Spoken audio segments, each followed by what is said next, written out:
Pán minister, chcete riešiť v rizikových osadách a miestach kriminalitu pomocou špecialistov polície a prevažne na tieto pozície sú ale nerómovia. Prečo? Pani rektorka, rozbehli sme viacero snách o to, aby vlastne sa zvýšil počet Rómov v policajnom zbore,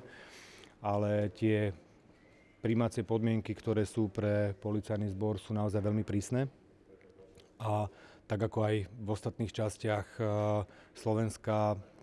ten odpad, by som povedal, pri tých prijímacích pohovoroch je 2:10, čiže z 10 uchádzačov iba 2 prejdú.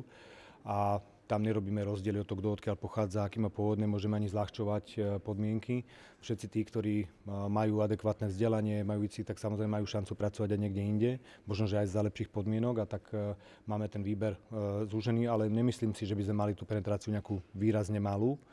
ale myslím, že rómski špecialisti bez ohľadu na to, aký je ich pôvod, si svoju prácu robia dobre a práve to chceme, aby tam bola tá osobná zodpovednosť, to znamená, aby obyvatelia obce vedeli konkrétne meno policajta,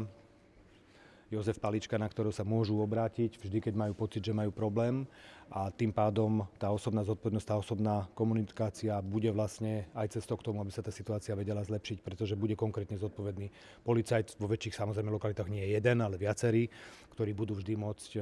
adekvátne odpovedať na všetky otázky, ktoré v tejto súvislosti vzniknú. Naša podpora k tomu, aby sme mali aj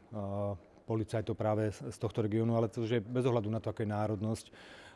tak tá vždy bola, je otvorená, veď teda nakoniec v policajnom zbore máme nielen dokonca mužov, ale aj ženy, Rómky, ktoré sú špecialistky, ale tá početnosť asi nie je taká, aká by vás uspokojila, ale to je vec, s ktorou ako veľmi ťažko nejakým nariadením môžete bojovať. Keby sme zvýšili počet týchto referentov, tak to by možno, že aj zlepšil pocit bezpečia tým ľuďom, ktorí žijú aj v rómskych osadách, aj pri rómskych osadách. A ja by som bol osobne veľmi rád, keby sme vedeli zariadiť štipendijný program pre Rómov, aby sme mali vyššie zastúpenie práve tejto komunity v policajnom zbore. Funguje to aj v iných krajinách a podľa mňa by to znížilo napätie.